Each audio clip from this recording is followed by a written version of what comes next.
This video is about using the Roland VG-99 to process bass guitar rather than guitar synthesizers. So if you're like me, you've got a Roland VG-99, you probably primarily use it with 13-pin Roland Ready equipped guitars. However, you don't have to use a Roland Ready guitar with the VG-99. The VG-99 will actually work as a really great standalone effects signal processor. So really all you have to do is, if you go to System and go to GK and then look under the GK Connect, you'll see that I have it set to auto or automatic. You want to set your unit to automatic. That means that, say, when the VG-99 powers up, it's going to sense what kind of device is connected to it. If it detects a 13-pin guitar controller, Roland Ready guitar, then it's going to be processing Roland Ready signals. However, in this case, while I do have a 13-pin cable plugged into the VG-99, there's nothing plugged into the other end of that cable. There's no guitar hooked up to it. So when the VG-99 powers up, it's going to work as just a standalone signal processor, and it's going to be using that 1/4-inch input on the back of the unit as its input source. So I set up a patch here that's called Direct Bass, and it's just basically about making it easy for me to plug my bass in and get a good recorded sound without having to hook up something else or using just the VG-99, which I use for a lot of guitar stuff.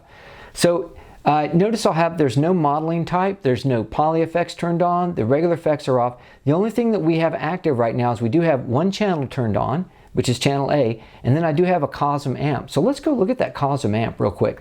If we hit the Cosm amp button, we can see that it says Bass Amp Vintage. So the VG-99 includes two bass amplifier models. There is the Vintage bass amp, which according to the manual models the Ampeg B15, and then there's the Modern bass amp, which models the SWR SM400. Now these bass amp models are found after all the guitar models. In fact, the model right before this one is custom, where you can create a custom guitar amp, and then you hit these bass amp models, and they do work just a little bit differently from all of the other guitar amp models.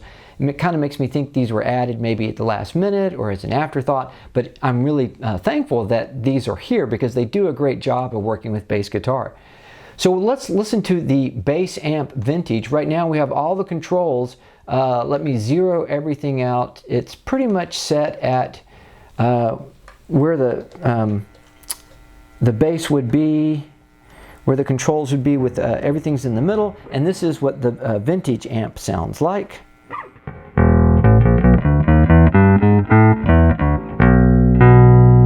And if we want to hear what does the Modern amp sound like,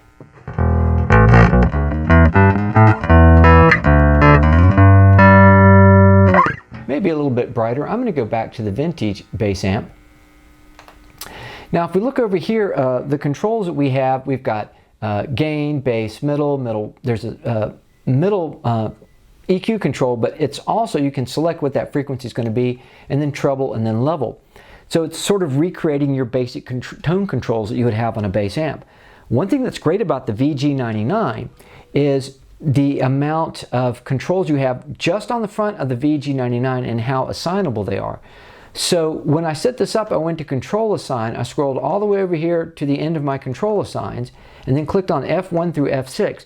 So you can see that I assigned the F1 parameter, this knob, to be the bass amp gain, the F2 parameter to be bass, F3 and F4 are my middle frequency controls, then I have treble, and then I have the bass amp response control. This means that when I'm just in the regular play mode, that the first knob is the same thing as the input gain. If you forget what you have these knobs assigned to, if you hit the soft switch underneath it, it'll tell you. So that's gain. This one is bass. So let's see what happens if I crank up the bass control on this modeled vintage bass amp.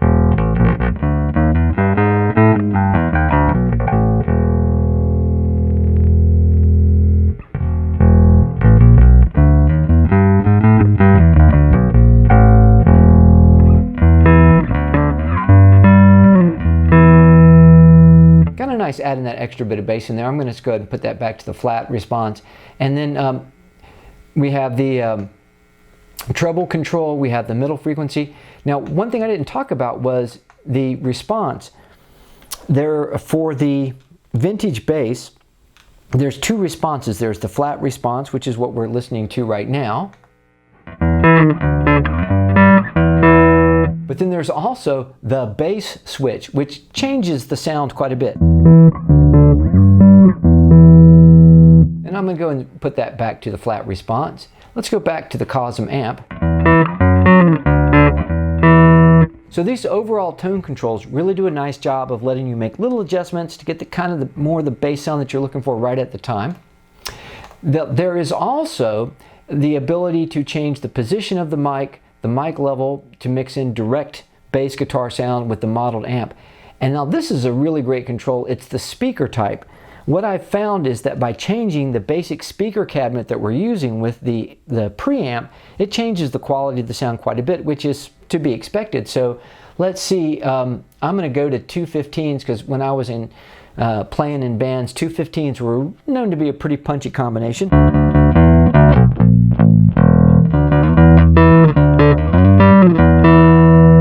And then there's the good old Ampeg 8x10, right?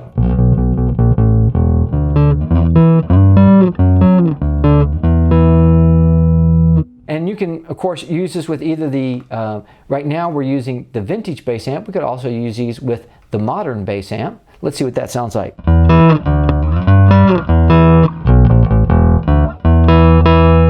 Now the modern bass amp does not have the response control. Instead, we have an enhancer.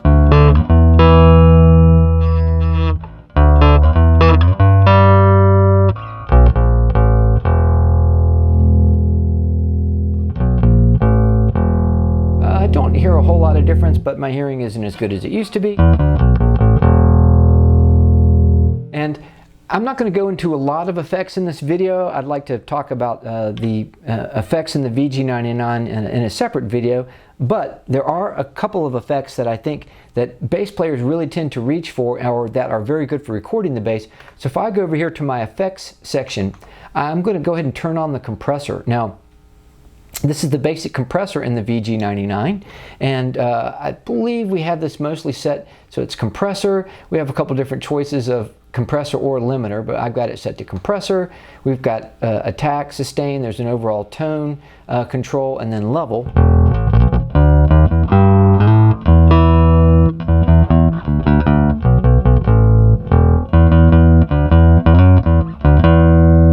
With the compressor on and with the compressor off.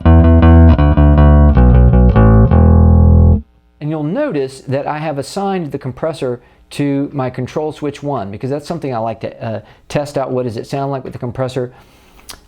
There was not a big dramatic difference between having the compressor on and off, but let's see what happens if I do a little slapping on the bass.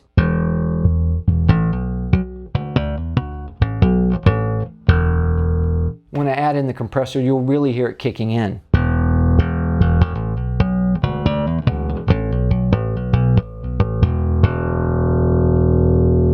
So you can really hear the compressor grabbing the signal there. So I'm going to go ahead and turn the compressor on because I like leveling out my bass signal a little bit when I'm recording. And then the other effect that I like to add and leave on just about all the time is the noise suppression. So this bass, the Roland G-33, has a single coil pickup. It's not a humbucking pickup. So you can get a little bit of that noise. And if you turn on the noise suppressor, it does a really good job of just cutting down the noise when you're not playing.